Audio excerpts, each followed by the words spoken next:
बुंदेलखंड का इतिहास वीरता और पराक्रम से भरा रहा है। महारानी लक्ष्मीबाई ने इस बुंदेलखंड की धरती से क्रांति का बिगुल फूंका और इतिहास को नई दिशा दी। इन सब के बीच बुंदेलखंड को आज जाना जाता है बदहाली, बेरोजगारी और पलायन के लिए।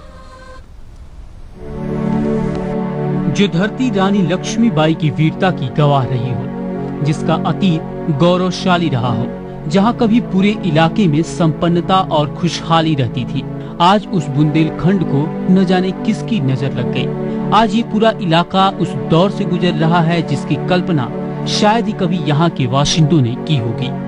ये पूरा इलाका आज देश के पिछड़े इलाकों में गिना जाता है।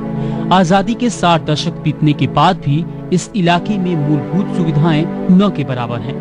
पहले सरकारी बेरुखी और फिर साल दर साल पड़ने वाले सूखे ने इस इलाके के लोगों को हिला कर रख दिया। गांव में घुसने पर एक अजीब सा सन्नाटा दिखता है। जब कभी किसी घर पर नजर जाती, ताला लटका दिखता। कुछ बूढ़े लोग दिखते हैं जिनके अब होठ नहीं, आंखें लाचारी की कहानी बयां करती हैं। इन हालातों का सबसे ज्यादा खामियाजा परिवार और समाज की धुरी कहे जाने वाली महिलाओं को चुकानी पड़ रही हैं। ये सही है कि एक यहाँ वीरांगना और वीर भूमि की पृष्ठभूमि है बुंदेलखंड में, खासकर झांसी में। लेकिन सूखा से क्षेत्र में बदहाली तो हुई है और खासकर महिलाओं पर सूखे का प्रभाव पड़ा है। ये बदहाली की जो स्थिति है, महिलाओं में उनके जीवन यापन का, उनका सामाजिक सम्मान का, उनकी फैमिली का जो स्तर था समाज में, उन सब में गिरावट आई है। ये सूखे से बहुत बुरी तरह सामाजिक और आर्थिक जीवन लोगों का, खासकर महिलाओं का, प्रभावित हुआ है। बुंदेलखंड के लोग आज रोजी रोटी की जद्दोजहद में लगे हैं। अब यहाँ की महिलाएं देश दुनिया से पहले रोजी रोटी के बारे में सोचती हैं। इलाके से लोगों का पलायन लगातार हो रहा है। पहले घर के पुरुष इलाके को छोड़ बाहर जाते थे, अब महिलाओं को भी मजबूरी में पलायन करना पड़ रहा है। दिल्ली, मुंबई, गुजरात जैसे दूसरे राज्यों में पलायन करते लोगों के साथ अब महिलाएं भी जा रही हैं। बाहर जाकर 2 जून की रोटी कमाने की कवायद में महिलाओं को तमाम तरह की विपरीत परिस्थितियों से भी गुजरना पड़ता है।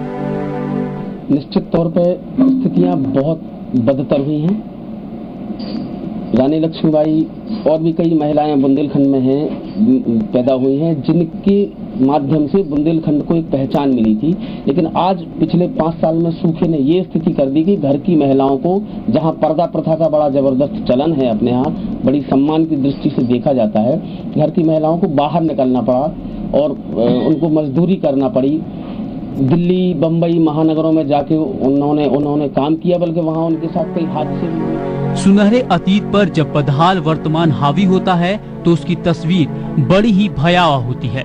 आज बुंदेलखंड भी इसी दौर से गुजर रहा है। झांसी की रानी के इस इलाके में कभी ये गीत, खूब लड़ी मर्दानी वह तो झांसी वाली रानी थी, हर जुबान से सुनने को मिलती थी।